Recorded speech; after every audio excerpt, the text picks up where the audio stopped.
Continuamos aquí entonces ya con nuestro cronograma. Vamos a hablar ahora de arquitectura limpia con Javier Pérez. Javier es arquitecto de software aquí en Pragma, es ingeniero de sistemas y magíster en arquitectura TI. Así que bueno, le voy a dar aquí la bienvenida a Javier. Bienvenido y buenos días.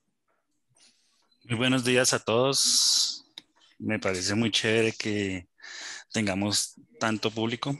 Creo que estoy contando 275, 276. Es muy interesante las preguntas que han hecho y veo que han puesto mucho cuidado como en la primera charla de César, lo cual es muy relevante. Digamos que yo quería complementar en los temas del roadmap. Es por qué empezamos por temas de patrones y por qué empezamos por los temas de estilos. Es para que ustedes se den cuenta por dónde empieza el arquitecto, ¿sí? O sea, el arquitecto tiene que tener las capacidades para identificar que no es empezar desde cero, sino que ya hay un catálogo de soluciones a problemas concretos. Y que uno llega como arquitecto es a saber cómo aplicar esas soluciones, identificar esos problemas, ¿listo? Entonces, esta primera charla de patrones nos lleva a identificar de que hay muchas estructuras, hay varios atributos de calidad, están organizados bajo el ISO 25010 y queremos como ver de aquí en adelante cómo favorecer algunos puntualmente. En este caso, pues vamos a hacer una charla de arquitectura limpia porque queremos favorecer dos principalmente, que es el de testeabilidad y el atributo de calidad de mantenibilidad. ¿Listo? Se favorecen otros en menor medida, pero digamos que esos son los dos que se favorecen en mayor manera. Tú me dirás si es mi pantalla. Ahí te confirmo, aún no estamos compartiendo pantalla, Javier. Bueno, permítame un momento. Listo, dale tranquilo. Mientras Javier resuelve ahí, veo dos personas entre los participantes que tienen la mano levantada. Recuerden que estamos respondiendo todas las preguntas a través del panel de preguntas y respuestas. Entonces, si ustedes tienen la manita levantada, no crean que no los estoy viendo. Sí los estoy viendo, pero hagamos por este canal de comunicación que tenemos por aquí. Ahora sí, Javier, vemos tu pantalla completa. Vale. Entonces, definitivamente cuando estamos mirando todos los temas de patrones, se van a dar cuenta muchos patrones, en especial César mencionó uno, un estilo que era el MVC, y hay otro estilo que también ustedes habrán escuchado que es el MMVM, que es el modelo vista a vista controlador. Van a darse cuenta que hay muchos MV asterisco, y qué es lo que buscan, qué son esas estructuras y qué es lo que quieren favorecer. Siempre están dos principios claves que ustedes van a escuchar tanto en desarrollo como en arquitectura: cohesión, acoplamiento. Esas son dos preocupaciones. Para los que vienen de universidad, los que están estudiando constantemente, recomendación: ver patrones de diseño GRASS. Se van a dar cuenta que hay 9 patrones. Hay uno relacionado a alta cohesión y hay otro relacionado al bajo acoplamiento. Y es que esa es una preocupación que hemos tenido en la arquitectura de software desde los años prácticamente 70, ¿sí? ¿Cómo hacer que el software sea más mantenible? ¿Cómo hacer que el software se pueda extender? ¿Cómo hacer que el software tenga futuro? ¿Listo? Es que eso es lo que estamos buscando, que hagamos una pieza de software, que hagamos una solución y no que sea que solamente la pasamos a operativo y ya no le podamos hacer un cambio, porque ese cambio impacta enormemente la salud del sistema. ¿Cómo podemos probar aquellas cosas pequeñas sin tener que probar todo el sistema? Porque es que ese también es una dificultad que tenemos. Ustedes se habrán dado cuenta, los que están desarrollando, los que están haciendo sus pintos en arquitectura, que cuando hay que hacer pruebas, si no se tienen un conjunto de pruebas automáticas bien establecidas y si el sistema no se deja probar adecuadamente, tienen que probar toda la solución, ¿sí? Hay temores. Por favor, no arregles tal cosita porque puedes dañar el sistema, ¿sí? Los sistemas de pagos, cuando hay conexiones a las pasarelas. Ustedes saben que eso es vital porque es lograr que el negocio logre que sus clientes hagan las compras. Y si hay una mala experiencia, si hay problemas en latencia, si hay problemas en disponibilidad, porque se hizo un mal despliegue dado a que no teníamos favorecido la mantenibilidad del código, estamos impactando el negocio.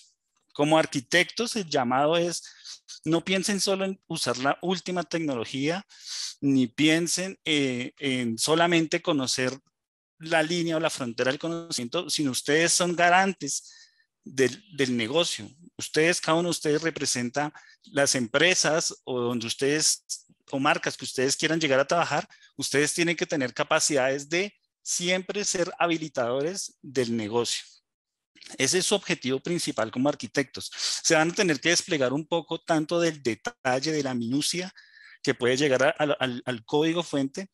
Se van a abstraer, van a subir en unos ámbitos, en unos niveles para mirar un poco más arriba cómo las cosas están organizadas.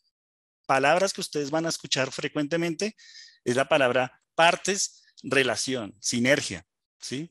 Es ver cómo las partes están y ustedes tener la capacidad, la visión de ver las relaciones entre ellos y si esas relaciones son adecuadas, esas relaciones son cohesivas, esas relaciones, qué nivel de acoplamiento tienen. Eso es la preocupación que van a tener como arquitectos de software.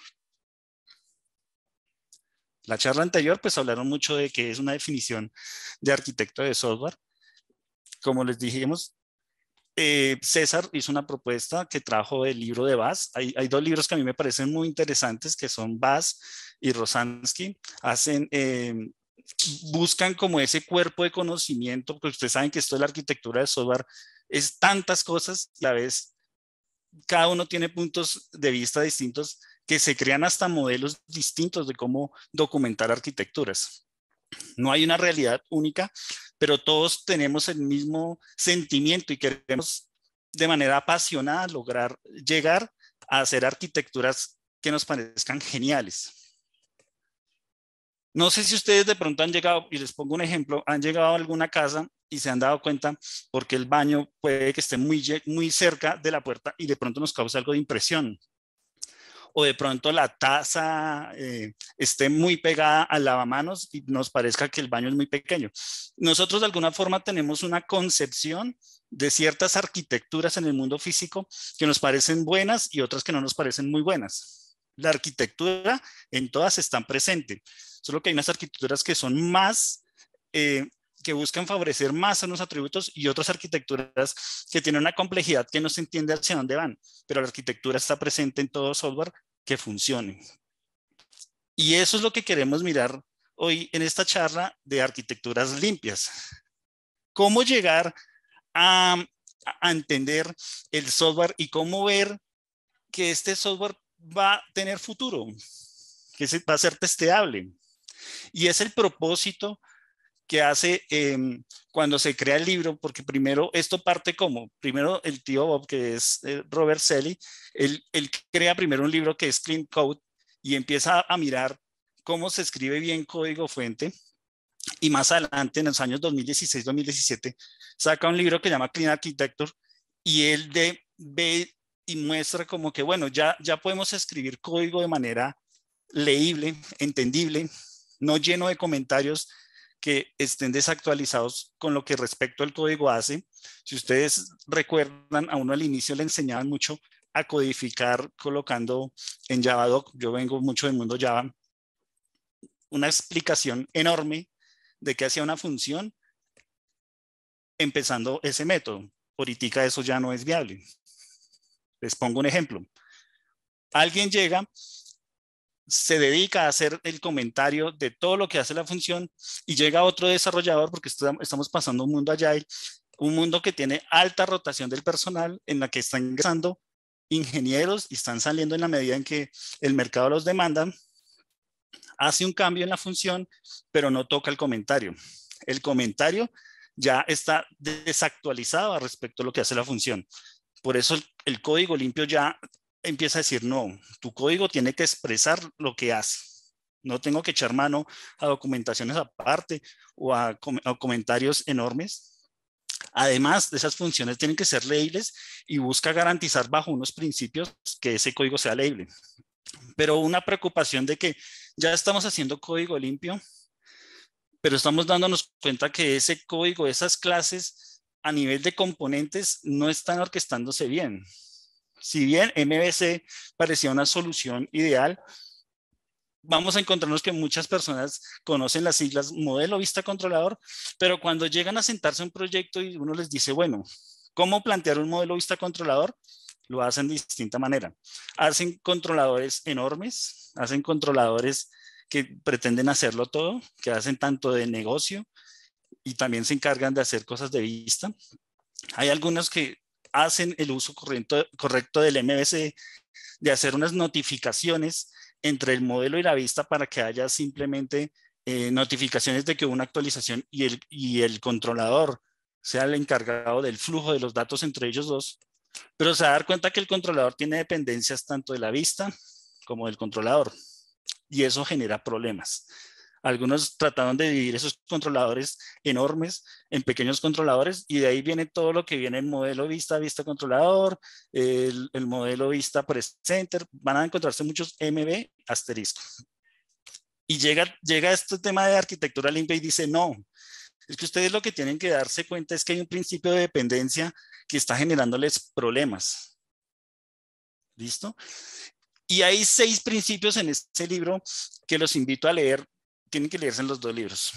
O sea, como desarrolladores tienen que leerse el de Clean Code.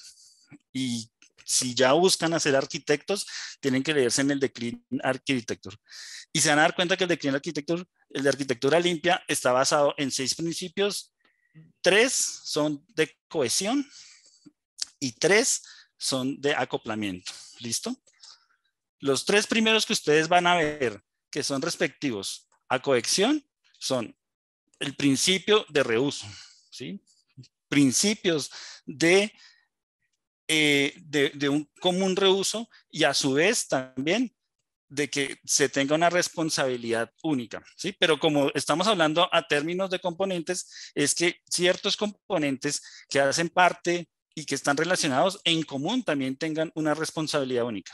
Mucho de acá ustedes lo van a ver muy similar a temas de Solid, a principios de también a los GRASP, y se van a dar cuenta que ¿qué se busca acá inicialmente? Pues primero, que todos los componentes que uno haga se puedan reusar, y esto se logra a través del uso de interfaces.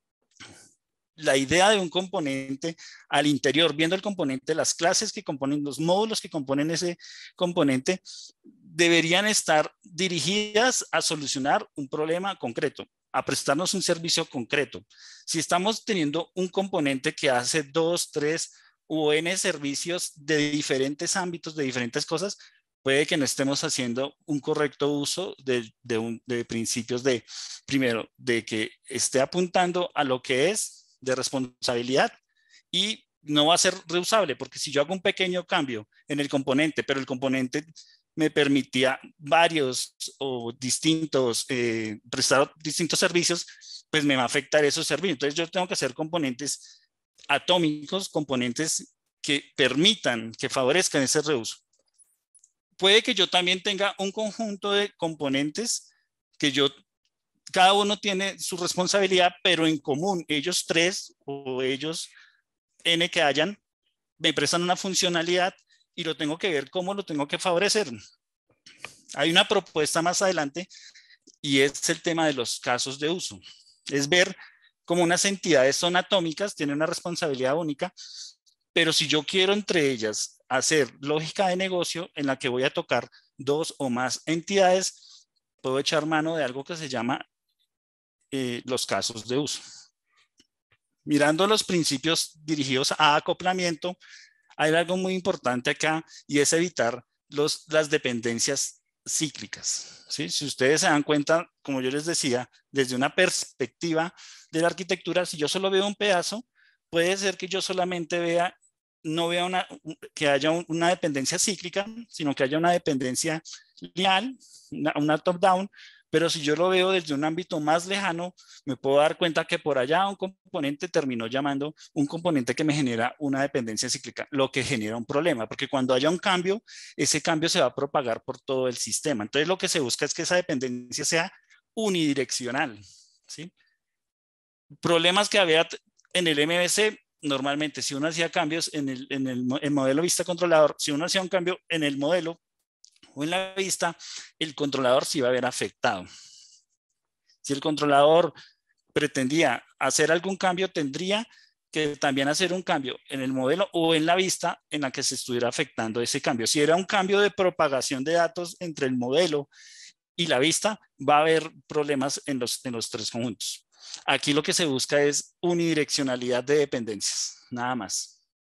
¿Qué es que una dependencia sea estable? Y es ver que hemos hecho componentes que es claro a qué depende. ¿Sí? Este componente tiene dependencia clara a determinada capa o ámbito. No es porque necesitamos una función puntual de un componente, entonces ya creamos un componente macro y ese componente macro me soluciona todas las necesidades de los componentes que la están invocando. Eso también estaría violando principios de cohesión. Entonces lo que tenemos que hacer es componentes de responsabilidad única o componentes agrupados de responsabilidad común que atiendan un conjunto de dependencias o un conjunto de necesidades y así tener claro y estable dónde están las dependencias y los cambios, dónde se van a propagar, dónde habría afectación. Todo esto se logra muy bien haciendo uso de temas de interfaces, abstracciones, ¿listo?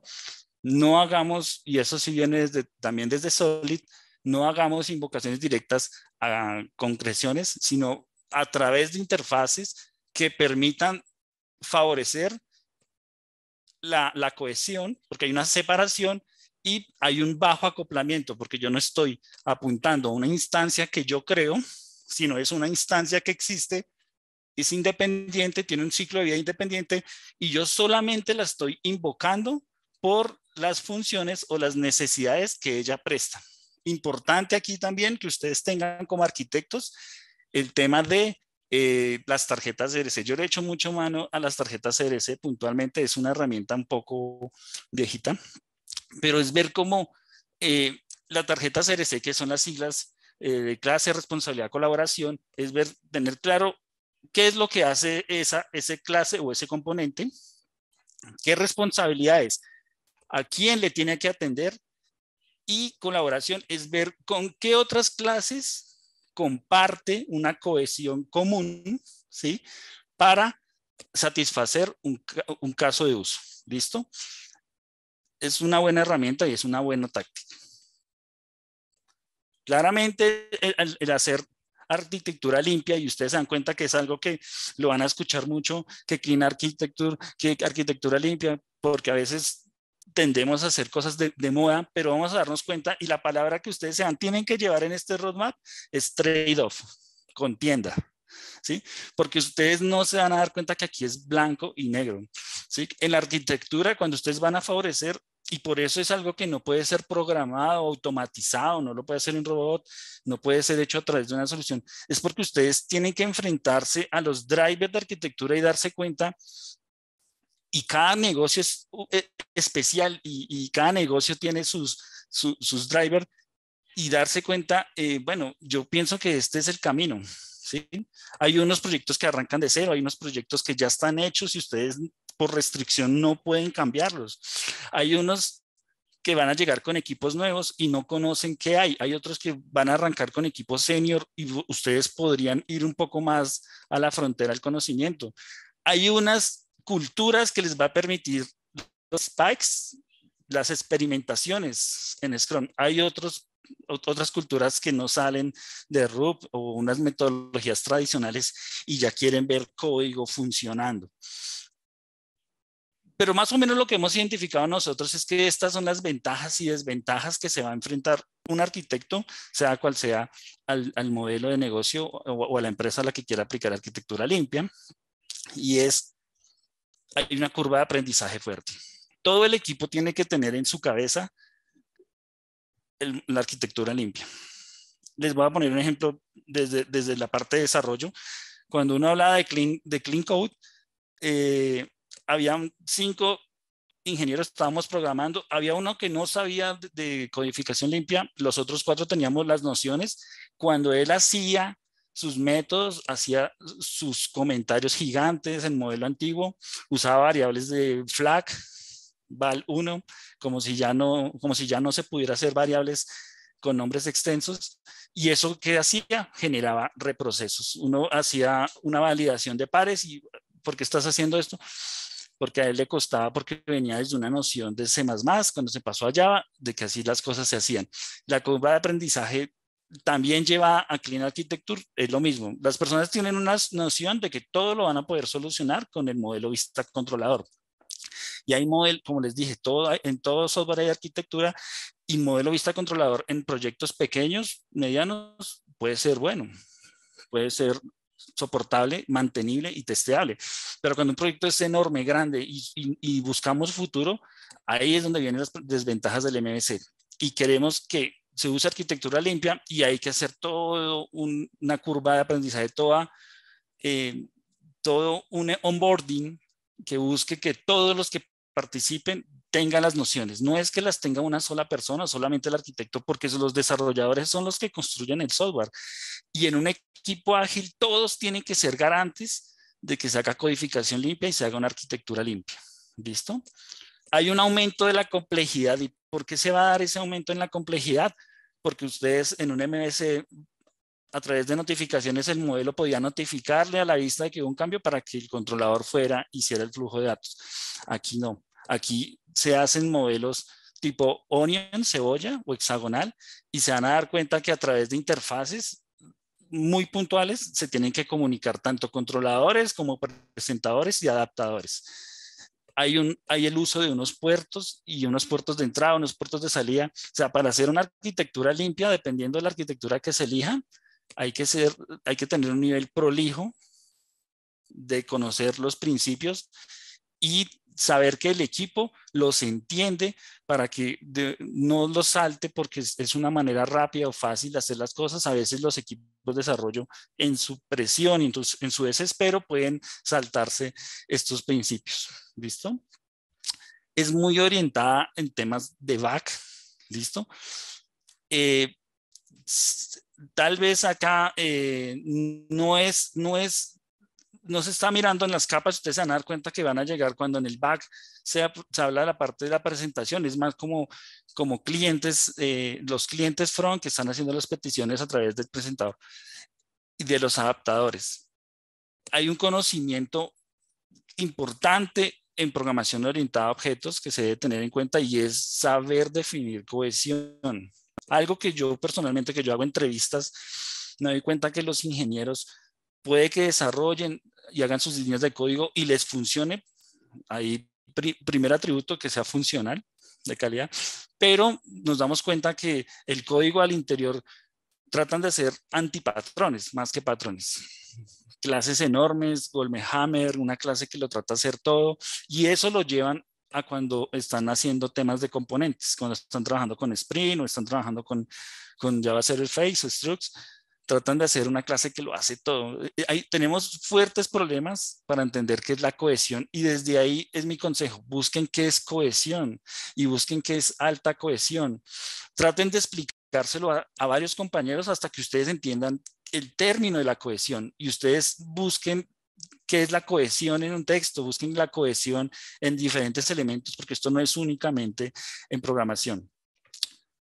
Se van a dar cuenta que, como es una dependencia direccional, unidireccional, cuando hay un impacto en el dominio, pues ese impacto se va a propagar en la medida de toda esa dependencia unidireccional, desde las capas exteriores hacia las capas interiores. ¿Listo? ¿Qué ventajas tiene esto? Pues aquí ya empezamos a echar mano de algo que es el DDD, que es el diseño orientado a dominio.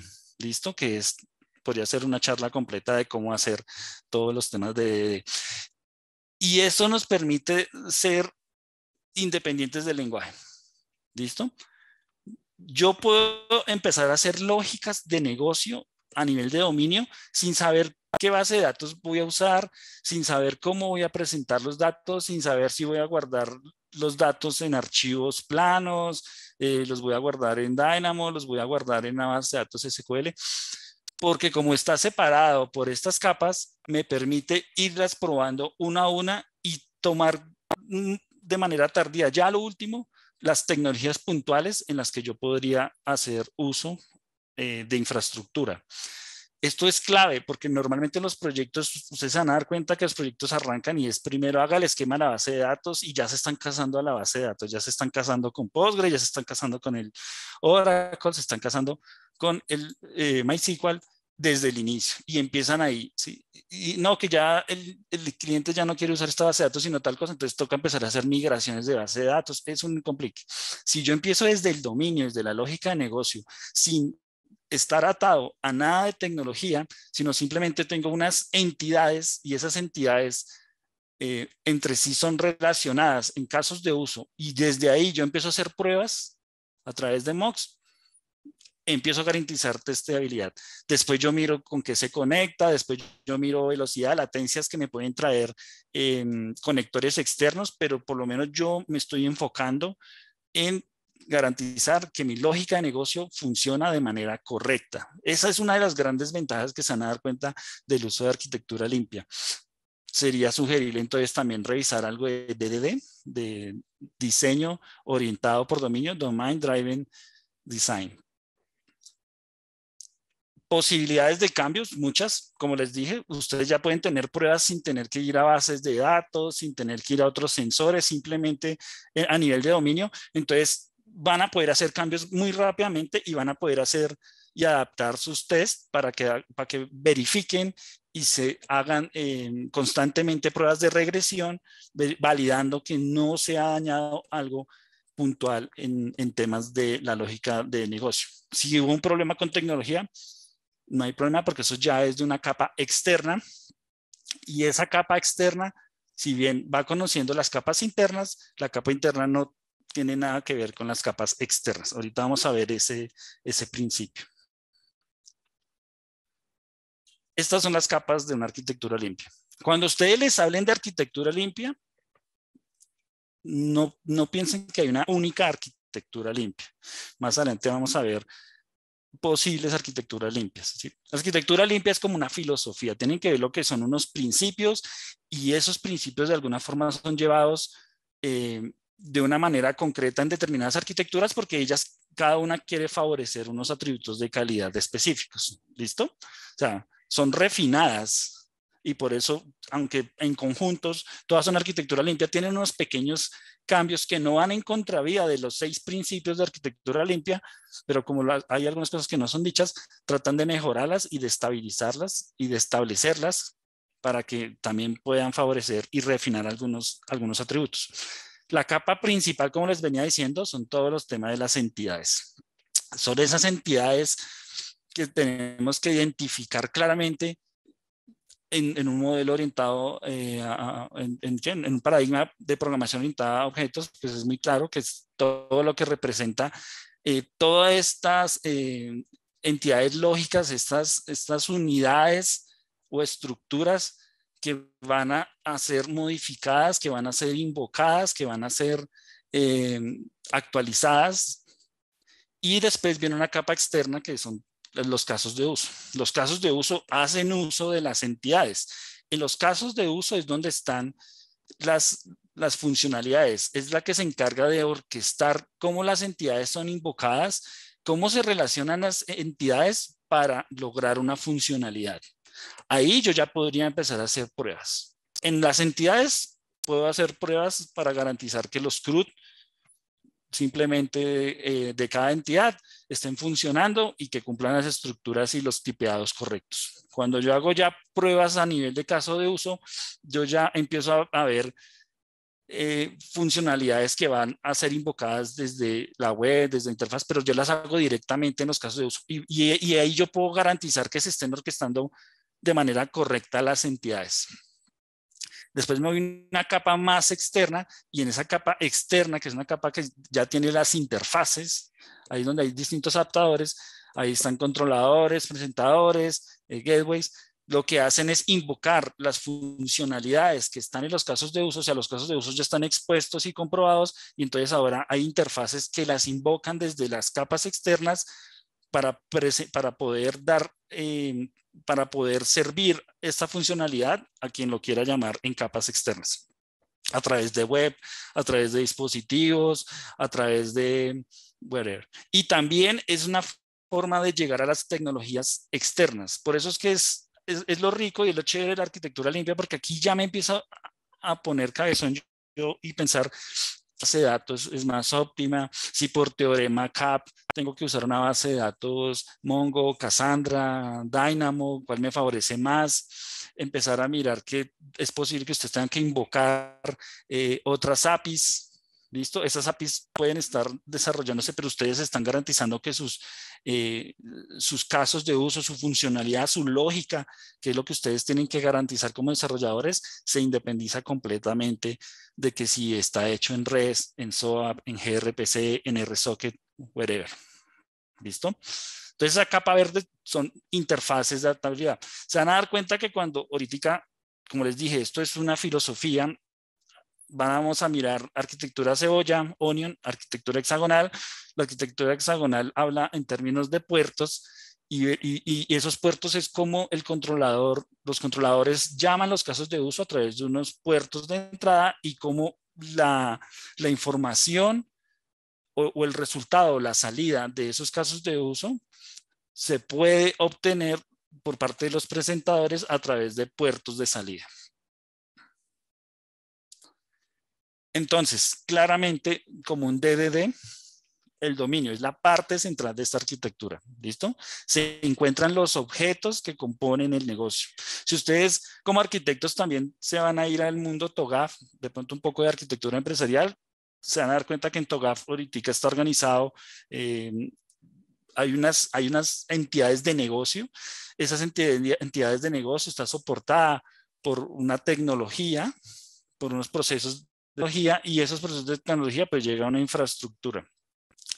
El color amarillo del dominio viene de allí, ¿listo? Se van a dar cuenta que el dominio es todo lo relacionado con entidades y la lógica de negocio.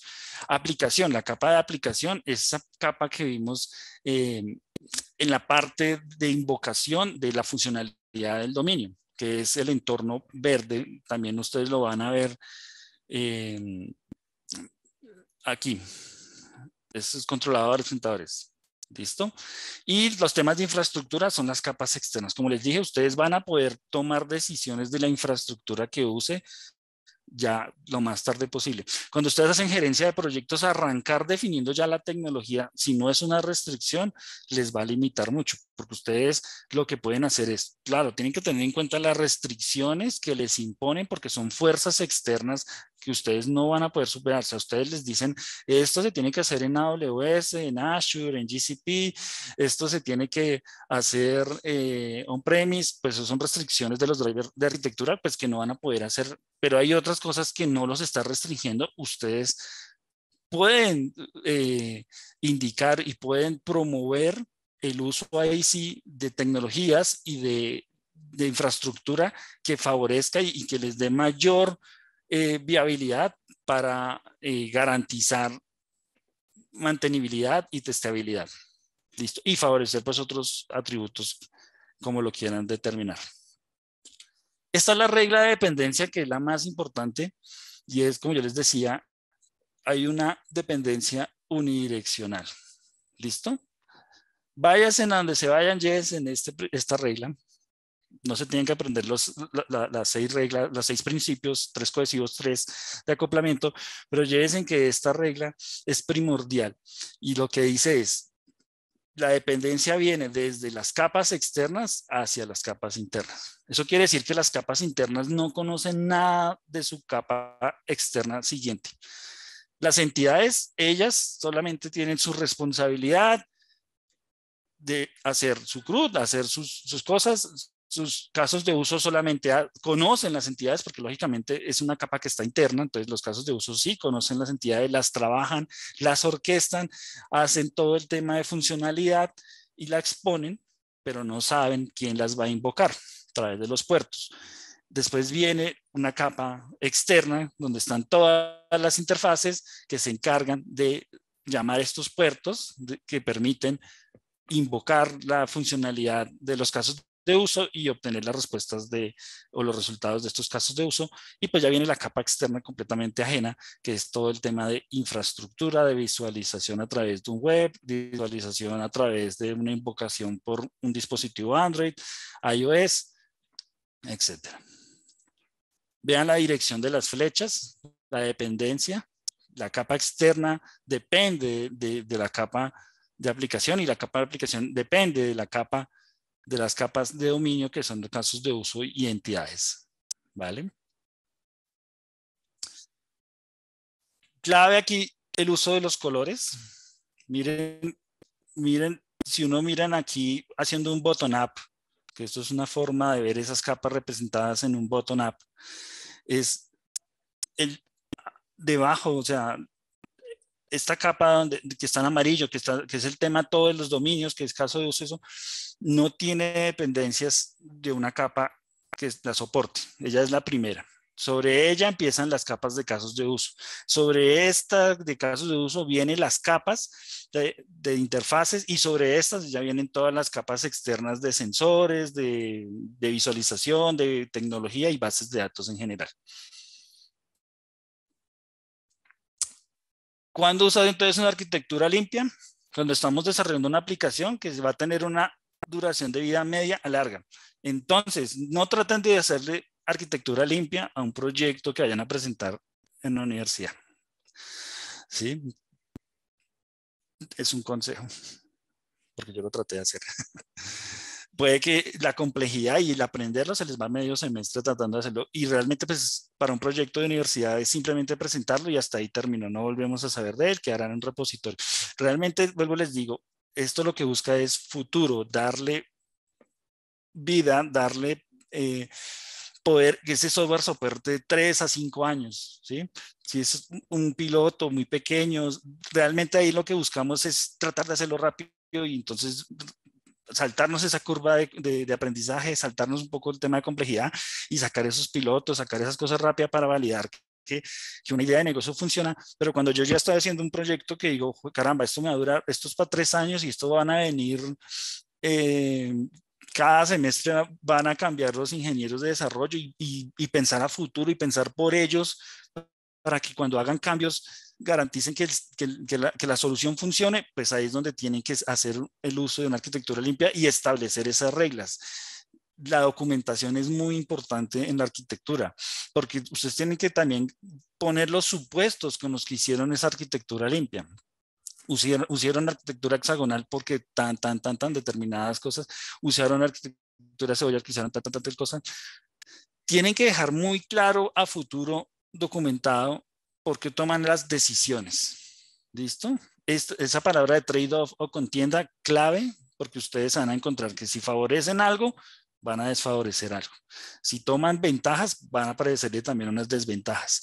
Ustedes pueden con tácticas de alguna forma minimizar el impacto de lo que se desfavorece o de las desventajas, pero igual va a haber esa contienda, ese trade-off. Esa es una palabra que se tienen que llevar, contienda. ¿Qué es algo chévere para arquitectura limpia? Pues porque ustedes arrancan con dominio, ustedes ya pueden empezar a decirle a los stakeholders de negocio y decirle, venga, vamos a trabajar de negocio y ustedes le muestran los testeos y ustedes pueden empezar a hacer invocaciones de los casos de uso rápidamente. A los stakeholders no les interesa si usted guardó eso en la base de datos de Postgres, cuántas tablas son, si está normalizado hasta la cuarta forma normal, nada, porque es que ellos lo que buscan es que ustedes como arquitectos le habiliten capacidades de negocio, ¿listo? Si ellos ven rápidamente que ustedes de una vez empezaron en casos de uso y ya están haciendo pruebas de funcionalidades de liquidaciones, de cómo se hace temas de validaciones de pensiones, porque yo también he visto esto cómo lo hacen para liquidaciones de pensiones, cómo lo hacen para temas de trazabilidad de ruta óptima, bueno, todo esto, si ustedes se dan cuenta, son cosas de negocio y no tienen que estar sujetas a que primero haga el esquema de la base de datos o que no compraron las licencias de Oracle o que no me tienen montado el tema en AWS y yo necesito tal servicio y no me han hecho la autorización. Bueno, yo ya le llego a los stakeholders rápidamente y esto favorece mucho los equipos que están trabajando con él. Y es claro tener reglas de negocio, casos de uso, porque yo puntualmente, si quiero hacer un cambio, yo voy y busco el caso de uso que quiero cambiar. ¿Qué es lo que tengo que garantizar? Que en ese caso de uso estén los componentes que tengan una cohesión común. ¿Listo? Que estén entre ellos orquestados de alguna forma para garantizar que se estén haciendo determinada funcionalidad o servicio. Estos son ejemplos de arquitectura limpia. Entonces, arquitectura limpia, filosofía de qué es lo que se tiene que tener, la dependencia unidireccional. Ahora sí uno empieza a ver el mundo, cómo toma este libro, lo adopta y empieza a hacer propuestas. La primera propuesta que empezaron a hacer es, pues si ya estaba el gráfico que nos venía explicando cómo era todo el tema de la regla de dependencia, pues hagamos algo similar que es la arquitectura cebolla o la Onion Architecture. Y es empezar a trabajarla y a explicarla y ver la parte de framework, empezar a mirar, bueno, ¿qué podemos estar acá? Porque muchas personas tenían muchas dudas. ¿No? Aquí ustedes van a poner base de datos, ustedes aquí van a poner invocaciones desde el front del web, ustedes van a poner aquí las invocaciones que hagan los móviles a través del REST o del gRCP. ¿Listo? Pero también ustedes se van a dar cuenta que cuando salen estas nuevas tendencias, las personas se hacen muchas preguntas y viene una propuesta de arquitectura hexagonal. En mi caso personal, lo que hace es refinar aún más la propuesta de la arquitectura limpia, refina la arquitectura en cebolla y le pone unas condiciones. Entonces le dice, venga, usted cuando está hablando de dominio, entidades, tiene que tener en cuenta cómo es esa separación de entidad y el repositorio, un repositorio local de memoria, ¿no? No está hablando de repositorio de base de datos. ¿Cómo debería ser la invocación? A través de puertos. Entonces, las capas internas exponen unos puertos de entrada y de salida, input, output, la van a ver, interaction también. Son tres tipos de puertos de cómo la capa externa puede invocar y puede interactuar con la capa interna. ¿Listo? ¿Esto qué es lo que busca? Que no pase que se llame directamente desde que como la capa de aplicación puede echar mano de las entidades, porque recuerden que las capas externas conocen las capas internas, entonces van y la invocan directamente, van y hacen un new. No, eso se tiene que hacer a través de interfaces para que se mantengan las fronteras entre capas. Entonces, como arquitectos tienen que mantener la salubridad de las fronteras entre capas a través de interfaces. ¿Listo? Esto es un ejemplo de distintos componentes que están aleatoriamente y uno tiene que empezar a ver cómo uno los va a refinar y hay dos formas. ¿A quién le pertenece? ¿Listo? Entonces aquí empezamos a colorear, identificar, bueno, hay unas que son claramente entidades, ¿listo? Y que tenemos que mirar cómo trabajar como entidades, pero hay otras que claramente son casos de uso que hacen uso de las entidades. Si yo ya estoy hablando de ID tal cosa, ID usuario, estoy hablando de unas estructuras de las entidades claramente, ¿listo? Y en temas de repositorio que lo estamos mirando de la arquitectura hexagonal, pues cómo estas se mantienen pues, volátiles en memoria. Estas entidades son invocadas por los casos de uso, que son de color rojito, y estas empiezan ya no a hablar puntualmente de la estructura en sí, sino de funciones que me permiten invocar directamente a una o más entidades. Es posible que un realizar reembolso sea un proceso grande, largo de lógica, y entre ella esté la necesidad de invocar una o más entidades que tengan alusión al usuario, al reembolso y al monto. ¿Listo? Y le permita hacer todo el tema de reembolso, hacer todo el tema del cálculo. Estos métodos van a tener que ser invocados de alguna forma, tiene que poderse permitir que la capa más externa pueda llegar a las funcionalidades que prestan los casos de uso y entonces ahí ya vemos claramente la capa externa como se garantiza que es un controlador que simplemente ya está hablando de base de datos. Miren que ya dice MySQL repository, Dynamo repository, porque yo ya no es independiente, sino ya es dependiente de plataforma, es la capa más externa y yo ya estoy de alguna forma definiendo puntualmente qué tecnología se va a usar. ¿Listo? Esa es una forma de hacer. Esa forma de organización que es ya tener claramente pintado qué es de qué y qué es de qué, ya empieza a llevarlo a la filosofía de las fronteras y tener claro que hay algunas cosas. Por ejemplo, si ustedes se dan cuenta, esto es un feature de atención virtual, esto es un feature de reembolso, ya se lleva ahora sí a una organización basado estrictamente en la filosofía de la arquitectura, la arquitectura limpia. Dominio en todo, y aquí todo lo que es dominio. Después están todos los temas de casos de uso y después están todos los temas de interfaces que permiten invocaciones a la capa más externa que es infraestructura. Aquí ya es hacer claridad de que estos features, que es atención virtual, entonces uno podría al interior, o sea, están las carpetas y uno podría en el dominio organizar determinadamente basado en el feature, claramente. Entonces ya no vamos a organizar el feature y que tenga todas las capas, sino más bien organizamos primer nivel, nos apoyamos en las capas definidas en arquitectura limpia y por sus niveles podemos hacer organizaciones del tipo del feature a que están relacionados determinadas entidades. La invitación, con el 45, ya para finalizar la charla, estos son enlaces que les va a permitir en .NET C# y en Java un esqueleto de cómo debería organizarse las carpetas dependiendo del lenguaje de programación orientado a objetos que pues ustedes estén usando. Muchas gracias.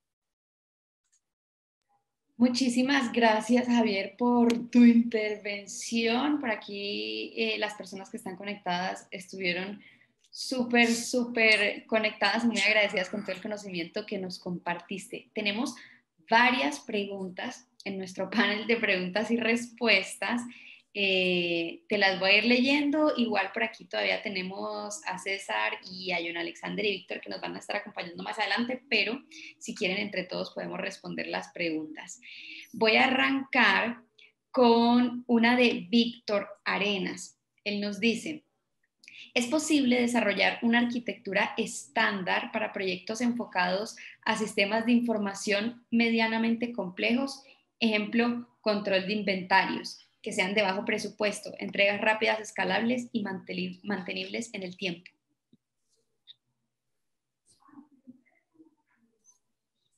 Bueno. Si quieres, dale. Dale. Sí, dale. Bueno, mira, esa digamos que es una de los requerimientos y necesidades que nos llegan mucho de los clientes. Entonces ahí hay una restricción de negocio que es el presupuesto y también igualmente el time to market. Es que tan rápido puedo yo empezar a salir al mercado.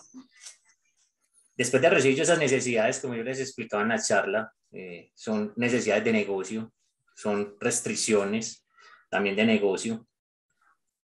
Si no hay restricciones técnicas, yo lo que haría es tener un habilitador tecnológico como la nube. ¿Por qué la nube?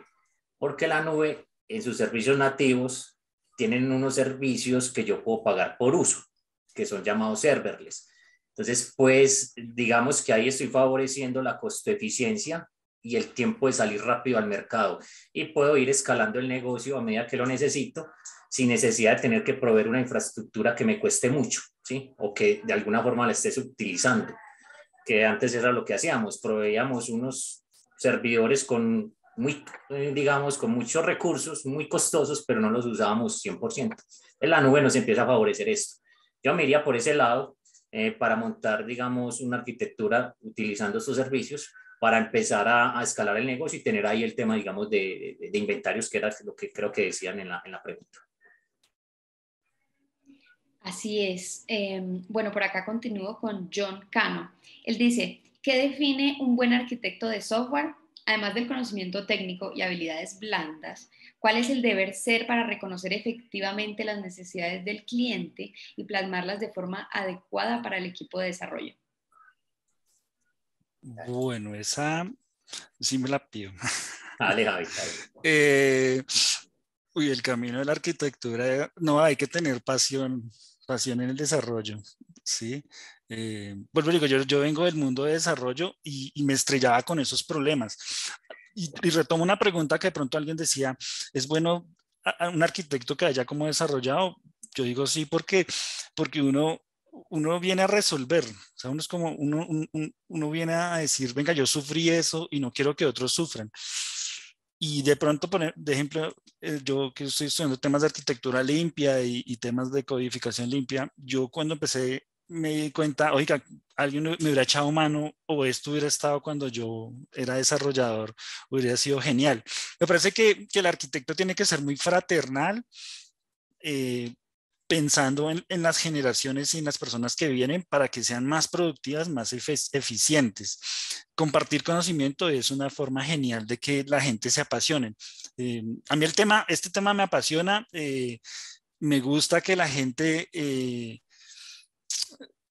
sienta y es como ayudar a otros y como que uno dice, oiga, lo logré. Cuando la gente empieza a decir, oiga, la arquitectura limpia es el camino, la arquitectura limpia busca a futuro solucionar problemas que teníamos cuando nos tocaba trasnochar, porque a mí me tocó como desarrollador en el 2010 trasnochar fines de semana, Semanas Santas y demás, porque todo esto ahorita ya permite que sea una, tanto pues programar como la arquitectura sea algo bonito, o sea, se mantiene el balance de vida-trabajo, se vuelve uno muy productivo, lo que uno ahorita hace en horas le tomaba unos semanas.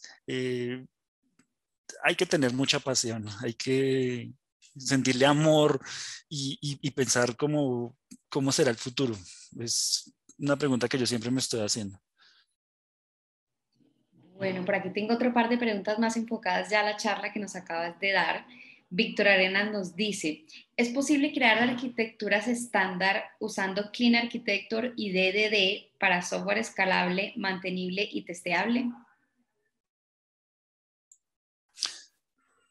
Ahí recuerden que, porque es que sí, yo a veces veo que se busca como un boilerplate o una receta mágica, pero recuerden que los drivers de arquitectura, el libro otro de los libros, recuerden que hay 3 libros ya, Clean Architecture, Clean Code, perdón, Clean Architecture y Architecture Elevator.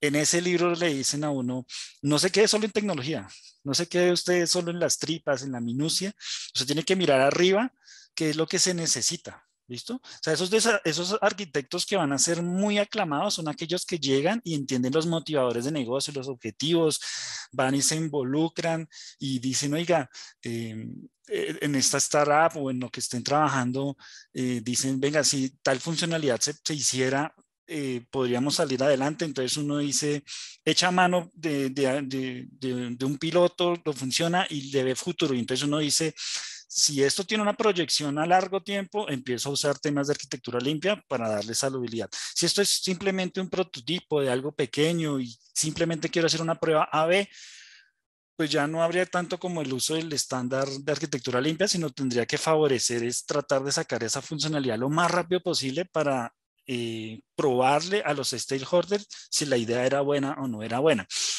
No busquen recetas mágicas porque eso lo que harían es como si esto se pudiera automatizar. O sea, como si esto, la arquitectura no es algo automatizable. Pues es tener experiencia, es tener el conocimiento y es como soñarse un poco a futuro que viene y, y tomar decisiones, ¿sí? Confíen mucho en ustedes mismos porque uno como arquitecto al inicio no confía. Ustedes van a tener amigos, digamos, por ejemplo, en Pragma somos 40 arquitectos y estamos haciendo charlas. Yo he aprendido mucho de las charlas de mis compañeros. Cada uno se enfoca de cosas distintas. Hay unos que se encargan de observabilidad, otros que se encargan de, sí, o sea, no hay un arquitecto que lo sepa todo, pero si ustedes toman una rama del saber y se dedican por esa rama y se apasionan, van a encontrar también otros colegas que juntos van a hacer sinergia y van a llevar buenas garantías, buenas arquitecturas.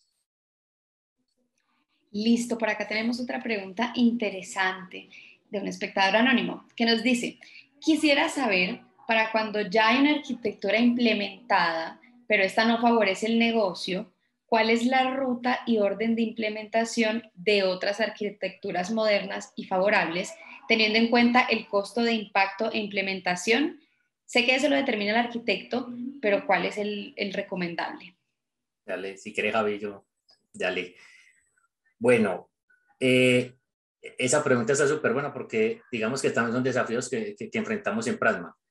Y es cómo muchos de nuestros clientes tienen unas arquitecturas legacy, ¿sí? O on-premise y quieren modernizarlas, ¿sí? Existen métodos y estrategias para esto. Digamos que son llamadas las 6 Rs o 7 Rs, que inclusive ya están en 7, que son el tema de replatform, rehosting, bueno, en este momento no recuerdo, pero esas son como las que más hemos aplicado. ¿Qué es replatform? Es que yo cojo refactor es la otra, digamos que una de las que más hacemos, se me había pasado.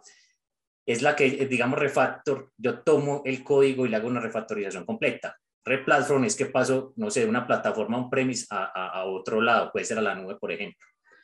Es muy importante en esa estrategia hacerlo paso a paso y no hacer, digamos, un big bang, pues, o sea, hacerlo todo de una, hacerlo más bien como bola de nieve, paso a paso, ir pasando cada una de las cosas paulatinamente y hacer una estrategia como tal para esto, identificando qué es lo más importante y qué es lo que puedo pasar más rápido, sí, también priorizar eso, priorizar los sistemas que voy a pasar y pasar uno a uno, ir probando cómo van quedando y hacerlo así paulatinamente hasta que yo pueda hacer toda la transmisión de mi software legacy o que tiene, no sé, una arquitectura un poco vieja o que tiene herramientas o lenguajes que ya no se usan casi o que han perdido la licencia, pues ya no están licenciadas, bueno, el soporte, etcétera. Entonces, digamos que esa es como la ruta. Nosotros inclusive trabajamos esto utilizando una estrategia de modernización de aplicaciones en la nube. ¿Listo? Entonces, más o menos es como la forma en que lo hacemos.